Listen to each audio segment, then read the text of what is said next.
I worked for a Spanish company selling toys. I had a work-related trip to Spain, where I intended to spend a week. I chose to take the car to get there. However, I was unaware of how terrifying this trip would become. I had estimated that the trip, mostly on a major road, would take about 12 hours. Prior to a heavy downpour, everything was fine. I had trouble seeing because of how much rain there was. Subsequently, the rain suddenly forced the closure of a portion of the main road. I had to go to a longer, different way. Though it was annoying, I believed I could put up with it.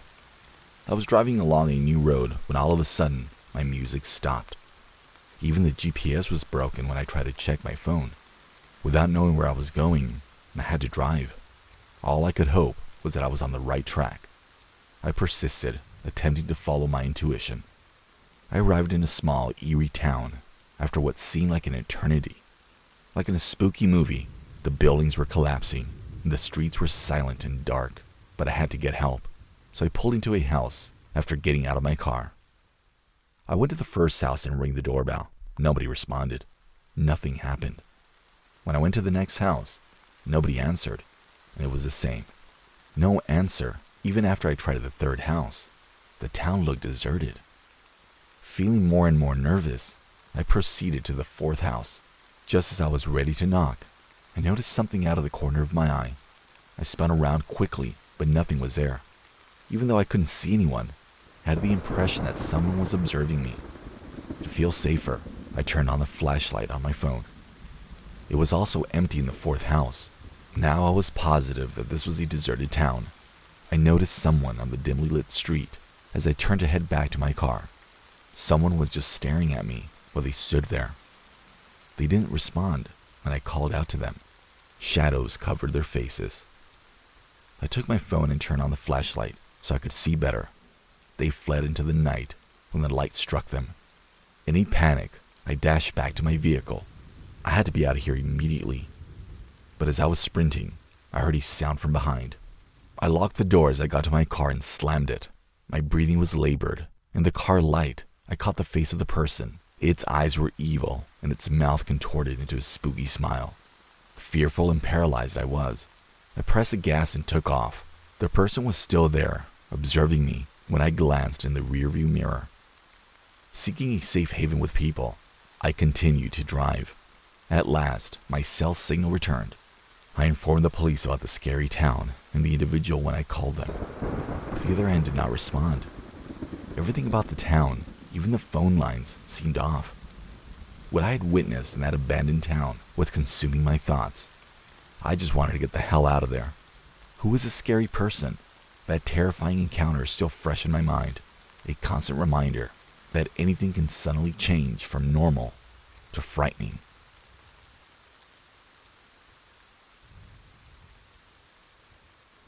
I traveled by myself to Canada when I was 24 because I adored its breathtaking natural beauty.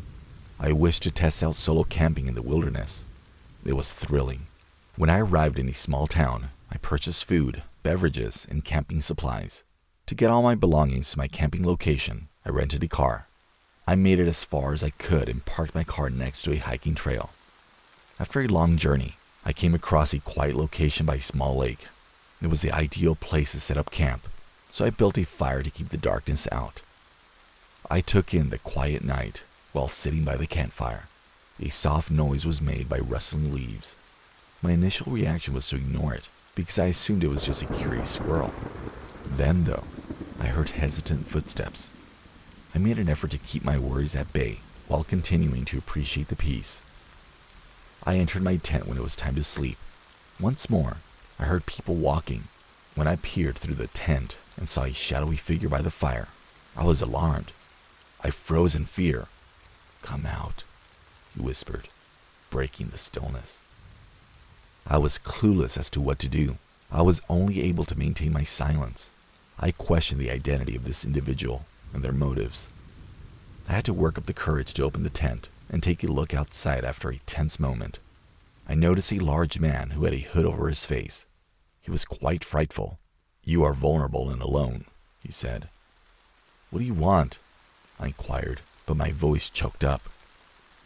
"I won't hurt you if you leave right away," he retorted. I had the urge to flee, and fear overcame me. I dashed through the camp and into the pitch-black woods. I felt helpless, afraid, and lost. The clearing by the lake that I knew was there appeared suddenly to me. However, everything was gone, including my tent and supplies. When I stopped running in the woods, I realized a man had to have taken them. Once I was safe, I returned to my car and dialed 911. I requested assistance because I was afraid. According to the police, burglars frequently target hikers and campers in order to steal their belongings and resell them to other tourists. The police's limited abilities disappointed me. I became aware that the wilderness I once loved had turned dangerous. I'm still afraid just thinking about that evening. Canada is lovely, but I'm no longer as comfortable in the wild.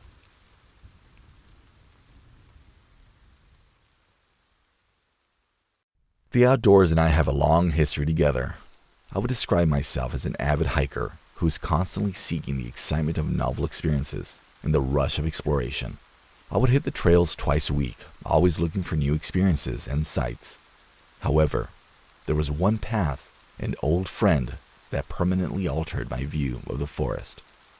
I went to the trailhead that evening. A pitch-black night was taking over as the sun's golden rays were beginning to fade. I wouldn't have turned around when most people would have.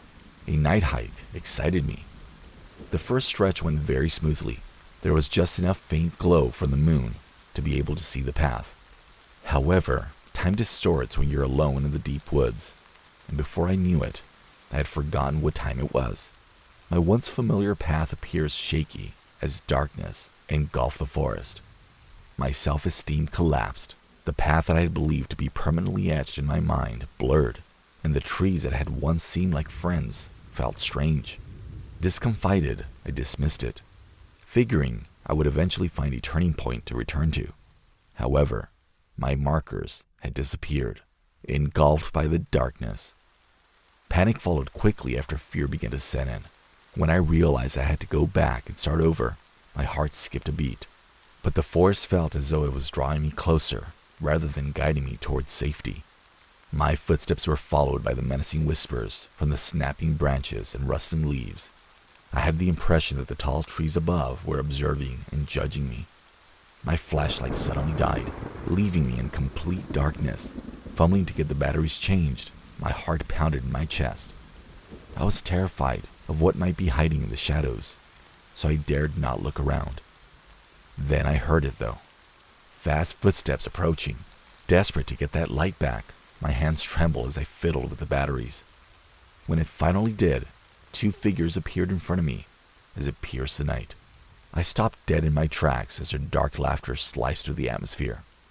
I gulped as two men with menacing smiles moved forward, their faces obscured by shadows. As they struck, delivering vicious blows and pilfering my possessions, my heart tightened with fear. My body was racked with pain, rendering me powerless. They disappeared into the night, leaving my backpack in ruins. I struggled to stand again and staggered ahead. I have to get away. My tired feet finally brought me to a road, a thin strip of survival slicing through the dense forest. I got a phone call from a nice person who stopped. I called the police while shaking my hands and telling them all the horrors I had experienced. When the cops arrived, a sliver of hope appeared. I revealed every detail in the hopes that justice would be served. They promised to look into it after taking notes. Next day, my wallet was found, and there was a call. Even though those men were still at large, I felt a wave of relief.